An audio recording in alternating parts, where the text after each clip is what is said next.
Depuis la préhistoire, l'être humain laisse des traces, dessine, s'exprime sur sa vie et son environnement. Le dessin est un langage qui en dit parfois plus long que les mots. Les enfants ont un lien particulier avec le dessin, un lien que certains adultes gardent et que d'autres laissent de côté. Le dessin leur permet d'évoquer leur univers à l'aide de formes et de couleurs.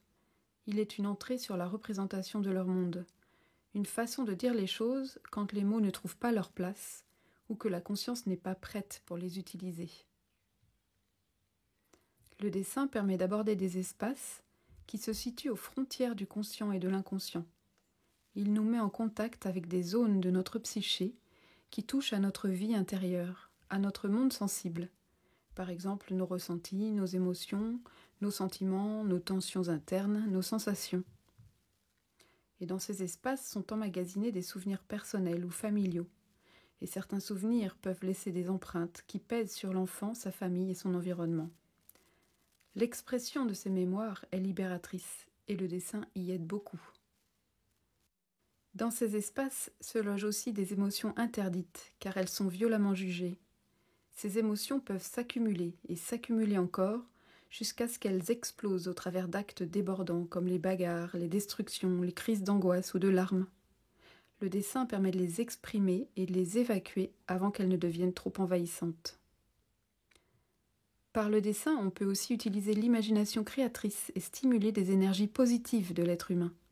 Selon ce que l'on dessine, on peut élargir son univers et trouver un espace de respiration, de paix ou de ressourcement.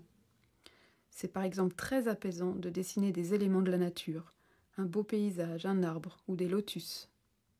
Cela fait du dessin un moyen privilégié pour dialoguer avec la psyché, pour rencontrer quelqu'un ou soi-même, pour entrer en contact avec un enfant ou un adulte et l'aider à s'individualiser, à devenir plus complètement lui-même, à contacter ses ressources. L'art-thérapie humanitaire est un moyen efficace pour aider les personnes traumatisées.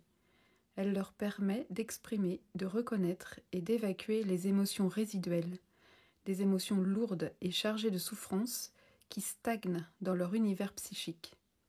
Cela les aide ensuite à rassembler leurs forces de résilience et à les réorienter vers une reconstruction personnelle et plus tard vers un projet. Le dessin en art-thérapie humanitaire sert aussi à stimuler la ressource.